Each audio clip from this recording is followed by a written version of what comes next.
வணக்கம். வணக்கம். மற்றும் ஒரு பதிவில் நம்ம கடைசியாக போட்டது வந்து வேகனார் பார்த்தோமா? ஆமாம். ஸோ வேகனார் அதே செக்மெண்ட் ரேஞ்சு தான் இன்னைக்கு கொண்டு வந்து ஹுண்டாய் சாண்ட்ரோ 2002 மாடலில் 2 2001 லாஸ்ட்டு 2002 மாடல். ஏன்னா இதுவுமே வந்து ஃபார் எக்ஸாம்பிள் எப்படி சொல்கிறேன்னா, ஒரு அந்த பைக்லேருந்து காரு அந்த பேஸ் வேரியண்ட்டில் இது one of the best car. So அந்த டைம் 2002 நான் ஸ்கூல் படிக்கும்போதெல்லாம் அப்போ இந்த சாண்ட்ரோ வந்துச்சுன்னாவே சாண்ட்ரோவா அப்படிங்கிற ஒரு அந்த ஒரு எப்படி சொல்கிறது, அந்த ஒரு எக்ஸைட்மெண்ட் இருக்கும் காரு.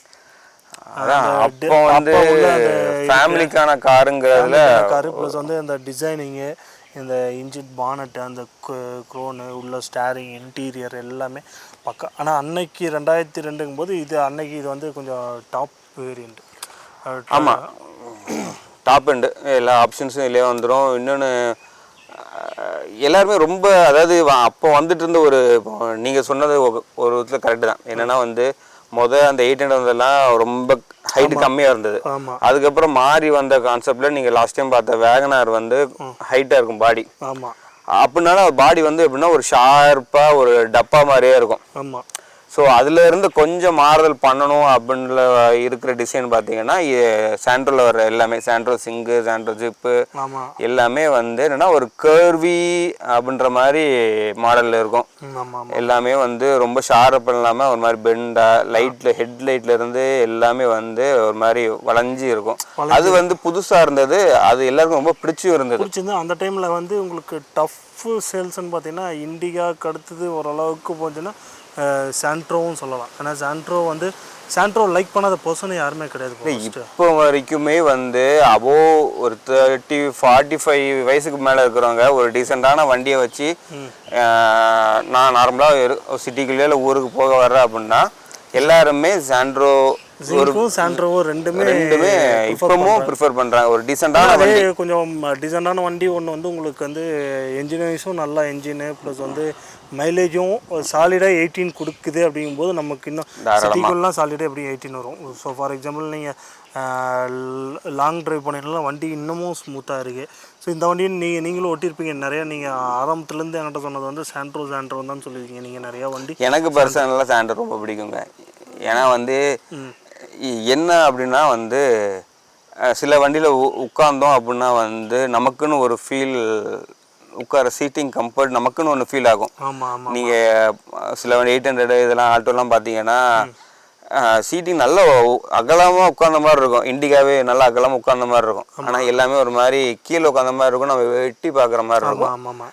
இது வந்து அப்படி இல்லை, நம்ம உட்காந்தோமா ஒரு மேலேருந்து பார்க்குற மாதிரி நல்லா இருக்கும் ஒரு ஃபீல். அதுக்காக எனக்கு இந்த வண்டி ரொம்ப பிடிக்கும். இதுவும் இது கூட இந்த இப்போ லேட்டஸ்ட் சொல்ல போனால் செலேரியோ அதே மாதிரி தான். நம்ம உட்காந்தோம் அப்படின்னா கொஞ்சம் நல்லா முன்னாடி ஃப்ரண்டேஜ் நல்லா பார்க்குற மாதிரி இருக்கும். ஓகே, அதே மாதிரி உங்களுக்கு பின்னாடி டிக்கி ஸ்பேஸும் கொஞ்சம் ஓரளவுக்கு நல்லா இருக்கும். ஆமாங்க, இப்போ நீங்கள் இதே செக்மெண்ட்டு கம்பேர் பண்ணிங்கன்னா வேகனாரில் என்ன டிக்கி ஸ்பேஸ் இருக்கோ அதை விட உங்களுக்கு இன்னும் கொஞ்சம் கூடையே தான் இதில் இருக்குதுங்க. அரௌண்டு 240-50 சம்திங் லிட்டர்ஸ் வரைக்கும் நீங்கள் ஆக்கிபை பண்ணலாம். தாராளமாக ஒரு குடும்பத்தில் நீங்கள் 5 பேர் போகிறீங்க அப்படின்னா நீங்கள் 5 பேருக்குள்ள லக்கேஜ் நீங்கள் எவ்வளோ நாளும் வச்சு எடுத்துகிட்டு போகலாம். அதே மாதிரி பேக்கில் பின்னாடி உட்காரவங்களுக்கும் பேசஞ்சர்ஸ்க்குமே வந்து கொஞ்சம் ஃபுட் ரெஸ்ட்டும் நல்லா இருக்குது, கொஞ்சம் உட்காந்து ஒரு ஃபீலில் இருக்குது. இன்னொன்று எனக்கு தெரிஞ்சு இந்த செக்மெண்ட்டில் இந்த வண்டியில் மட்டும்தான் இது ஹெட் ரெஸ்ட்டு 4 சீட்டுக்குமே இருக்கும். ஆமாம், ஓகே. நீங்கள் மற்ற ஆல்டோலாம் புது வண்டியே போனாலும் சரி பின்னாடி இருக்கிற சீட்டுக்கு ஹெட் ரெஸ்ட் கிடையாது. ஆமாம்ப்பா. பழைய நோட் பண்ணியிருக்கீங்களா? அதுக்கு ஹெட் ரெஸ்ட் கிடையாது. இது இங்கே பின்னாடி ஹெட் ரெஸ்ட்டும் தனியாக கழட்டிக்கலாம், என்னென்னாலும் பண்ணிக்கலாம். ஓகே, அப்போ பின்னாடி இருக்கிறவங்களுக்கு தேவைக்கு ஏற்ப நம்ம பண்ணிக்கலாம். ஆனால் அதே மாதிரி எனக்கு என்னோட இதில் வந்து பார்த்தீங்கன்னா இந்த டிரைவிங்கோட இது சீட்டில் உட்காந்தாலுமே அந்த ஃபுட் ரெஸ்ட்டு ஸ்பேஸ் நல்லா இருக்குது. நீங்கள் டிரைவிங் சொல்லணும்னு ஞாபகம் வருது. எனக்கு இந்த வண்டியில் பிடிச்ச இன்னொரு சிறப்பு அம்சம் என்னென்னா டம்மி பெடல் பக்கத்தில் இன்னொரு சின்ன ஸ்பேஸ், ஒரு பெடல் ஸ்டாண்டு ஒன்று கொடுக்குறாங்க. அது வந்து நிறைய வண்டியில் கிடையாதுங்க. நிறைய இல்லை, மேக்ஸிமம் வண்டியில் கிடையாது. அது வந்து டிரைவர் ஓட்டுறவங்களுக்கு எல்லாருக்குமே தெரியும் அது எவ்வளோ யூஸ்ஃபுல்லு, அதுக்கு எவ்வளோ ஹெல்ப்ஃபுல்லாக இருக்குது அப்படின்னு. இந்த வண்டியோட என்ஜின் கெப்பாசிட்டியில் எப்படி இந்த வண்டி இன்ஜின் கெப்பாசிட்டி நம்ம ஆசிட்டிஸ் அந்த அதே 87 பவர் டார்க் தான் ப்ரொடியூஸ் பண்ணுது, நியூட்டன் பவர் 49 தான். ஸோ அதே 4 சிலிண்டர் இன்ஜின் தான். ஓகே. இன்னொன்று வந்து இது வந்து ஒரு பெப்பி இன்ஜினாக இருக்கும். பெப்பி இன்ஜின்னா உங்களுக்கு இப்போ நீங்கள் ஆல்டோ இதெல்லாம் வேகனார்லாம் ஓட்டினீங்கன்னா வண்டி அப்படியே மெதுவாக அமைதியாக போகிறது நல்லாயிருக்கும். ஆமாம்.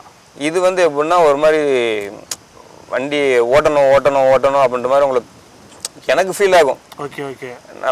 நீங்கள் டக்குன்னு ஒரு ஓட்டைக்கு எடுக்கிறீங்க அப்படின்னா அந்த ஓட்டைக்கு எடுக்கிற அந்த புல்லிங் டார்க் வந்து நல்லா ஃபீல் ஆகும். ஓ சரி. Okay okay okay okay. ஆமாம், நீங்கள் அது டீசல் கம்பெனி பெட்ரோலில் நல்லாவே தெரியும். ஆனால் இருந்தாலும் இதில் வந்து அந்த இமீடியட்டாக அந்த ரெஸ்பான்ஸ் இருக்கும். ஓ சரி சரி சரி. அதனால அது நல்லா இருந்துச்சு. இன்னொன்று வந்து இதில் என்ன சொல்லனா இந்த டிசைன் தான். இந்த டிசைன்னால அது நல்லாவே உங்களுக்கு ரிஃப்ளெக்ட் ஆகும். அந்த ஷார்ப் பாடி எண்டுக்கும் இந்த கர்வ் எண்டுக்கும் உங்களுக்கு நல்லாவே தெரியும். இப்போ நீங்கள் தண்ணி ஊற்றுறீங்கன்னா உங்களுக்கே தெரியும். ஆமாம், அந்த ஒரு டிஃப்ரென்ஸ் இதில் நல்லாவே தெரியும். Okay okay okay. இன்னொன்று எனக்கு இந்த வண்டி ரொம்ப பிடிச்ச காரணம் என்னென்னா சிட்டிக்குள்ளே நீ தாராளமாக ஓட்டலாம். ஓகே. ரொம்ப சின்ன வண்டி, காம்பேக்டாக இருக்கும். முன்னாடியும் பின்னாடியும் சைட்லையும் பைக் 2 வீலர் ஓட்டுமா சந்தா நீங்கள் போட்டுக்கலாம். நீங்கள் பார்த்தீங்கன்னா பாதி ரோட்டு, அதாவது ஏரியாக்குள்ளே இருக்கிற நிறைய பேர் இந்த மாதிரி சின்ன வண்டி வச்சிருக்க காரணம் இதெல்லாம் வச்சுருந்தாங்கன்னா இது ஒன்று தான். எங்கேனாலும் அந்த தெருக்குள்ளேயே ஓரமாக ஏற்றி நிப்பாட்டிட்டு நீங்கள் பாட்டுக்கு ரஃப்யூஸுக்கு பண்ணிக்கலாம். ஆமாம். இந்த வண்டியில் ரீசெண்டாக லாங் டிரைவ் அந்த மாதிரி போயிருந்தீங்க? இந்த இதில் இப்போ ரீசெண்டாக சேலம் வரைக்கும் போயிட்டு இருந்தோம். ஓகே. போகும்போது சிங்கிளாக தான் போனேன். ஒரு பிக்கப் ஒன்றுக்கு போயிருந்தேன். நல்லா இருந்துச்சு. சிங்கிளாக போகும்போது இருக்கலே ஸ்லோவாக போகும்போது பார்த்தேன். அதனால் ரொம்ப ஸ்லோவாக போய் பார்த்தேன். வண்டி ஹைவேஸில் போகும்போது ஒரு வைப்ரேஷனில் ஒன்றும் இல்லை, நல்லா ஸ்பீடு. ஓகே. ஸோ அந்த வண்டியோட இயர் ஓடினதுக்கான ஒரு அந்த இது மட்டும்தான் இருந்ததே தவிர மற்றபடி பிக்கப்பில் இன்ஜின் பெர்ஃபார்மன்ஸில் எந்த விதமான லேகும் இல்லை. ஓகே. மற்றபடி ரிட்டர்ன் வரும்போது ஒரு ஃபேமிலி பிக்கப் பண்ணிட்டு வந்தோம். ஓகே. வரும்போது வண்டி ஆள் ஏறினதுக்கப்புறம் அசால்ட்டாக 90-100 மிதித்து நாங்கள் வந்துட்டுருக்குறோம். எந்த விதமான ஒரு அழுங்கலும் இல்லை. ஓகே. ஸோ இதோட வண்டியோட மெயின்டெனன்ஸ் அப்படி, அதாவது இந்த வண்டி எடுத்தாலும் மெயின்டெனன்ஸ் அதிகம் இல்லை மெயின்டெனன்ஸ் சார்ஜஸ் அதெல்லாம் எப்படி? அப்படிலாம் இல்லைங்க. இப்போ நீங்கள் என்ன சொல்லலாம், மற்ற வண்டிக்கு 10 ரூபா செலவு பண்ணி இந்த இதுங்க ஒரு 12 ரூபா 13 ரூபா செலவு பண்ணணும். அவ்வளோதான். ஒரு 0.5 0.1 ரேஷியோ அதிகமாக செலவுமே தவிர மற்றபடி பெரிய செலவு கிடையாது. ஏன்னா இந்த மாதிரி செக்மெண்ட் எல்லாமே வந்து ஒரே ஒரு மேட்டர் என்னன்னா எல்லாமே வந்து பட்ஜெட் ஃப்ரெண்ட்லி. இது எல்லாமே வந்து இன்னைய மார்க்கெட்டில் வந்து நீங்கள் வந்து ஒரு தடவை போட்டு ஒரு 50,000 1 லட்ச ரூபாய்க்கு மினிமம் வண்டி ஓட்டி பழகி எடுத்துட்டீங்க அப்படின்னா ஓட்டிட்டு நான் சொல்லுவேன் திருப்பி வண்டி கொடுக்காதீங்க. ஓகே. சும்மாவாது வச்சுருந்து நீங்கள் வச்சு ஓட்டுங்க. ஓட்டி பழகிட்டு அதுக்கப்புறம் புது வண்டி எடுத்துக்கிட்டாலும் இந்த வண்டி வச்சிருங்க. Okay okay. என்னைக்குனாலும் இந்த வண்டி வந்து அவ்வளோ ஒரு நல்ல இருக்குது. இந்த வண்டி இல்லை, நான் சொல்ல இந்த செக்மெண்ட் எல்லாமே. சரி. Okay okay. இந்த செக்மெண்ட் எல்லாமே வந்து அவ்வளோ ஒரு யூஸ்ஃபுல்லான வண்டி. நிறைய மாடல் அந்த டைமில் பவர் ஷேரிங் வரல. ஆமாம். ஓகே. இது வந்து 90-90க்கு மேலே 2000 ஒட்டி வண்டி லான்ச் ஆச்சு. அந்த டைம்லலாம் பவர் ஸ்டீரிங் வந்து கிடையாது. ஆனால் இதில் டாப் அண்ட் கொடுத்து பவர் ஸ்டீரிங் கொடுத்து பேக் வைப்பர் கொடுத்து அதுக்கு வாஷர் கொடுத்து டயருக்கு வீல் கப்பு போட்டு இதில் வரும்.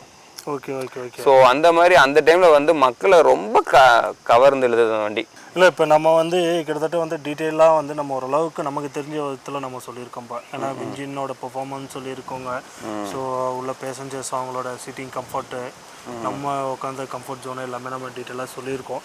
ஸோ அது அவங்களுக்கும் மக்களுக்கும் பிடிச்சிருக்கும்னு நினைக்கிறேன் நம்ம சொல்கிறது. அடுத்த வீடியோவில் இன்னும் வெவ்வேறு காரோட ரிவ்யூ நாங்கள் யூசர் ரிவ்யூ கொடுக்குறோம். அடுத்த வீடியோவில் சந்திப்போம். நன்றி, வணக்கம்.